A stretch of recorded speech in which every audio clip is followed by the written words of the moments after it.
For all the breaking news, the U.S. today found itself in a tough diplomatic spot at the United Nations because of a Palestinian resolution calling Israeli settlement activity illegal. Senior correspondent Eric Shawn is at the UN tonight with the story. Good evening, Eric. Good evening, Brett. No was the answer to the White House. Despite the president's personal plea, the Palestinian leadership rejected his plan. That forced U.S. Ambassador to the United Nations Susan Rice to cast the lone veto. Those against, 14 votes in favor, 1 vote against, 0 abstentions. A showdown in the Security Council and major test of the Obama administration's support for Israel and influence in the Arab world. The Palestinians and Arab nations pushed for the Security Council resolution that condemned Israel's settlement housing construction in the West Bank as illegal. In the past, U.S. administrations have outright threatened to veto such criticisms of Israel. But this time, the White House proposed to admonish Jerusalem with the Security Council presidential statement, a weaker, non-binding alternative that called the settlements illegitimate instead of illegal. But that wasn't good enough for the Arab bloc.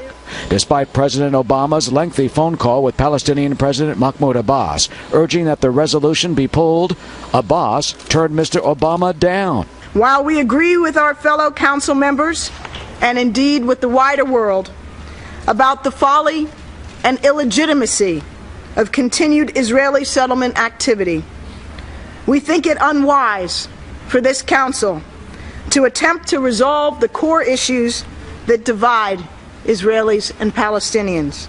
The proper message that should have been sent by the Security Council to Israel, the occupying power, is that its contempt of international law and the international community will no longer be tolerated. Critics blasted the administration for even considering a rebuke of Israel in a UN presidential statement. This is actually unprecedented for the United States not to have issued a veto threat weeks ago when this little monster came up and said, we are with our allies, we are with Israel, they stand with us, and we stand with the people and the government of Israel. Well, Israeli Ambassador Meron Rubin said the resolution should never even have been brought up in the Security Council and called on the Palestinians to resume direct negotiations for peace. And some observers are wondering if the Council will ever issue a resolution supporting the calls for democracy and freedom in the Middle East. Brett? Eric Shawn live at the United Nations tonight. Eric, thank you.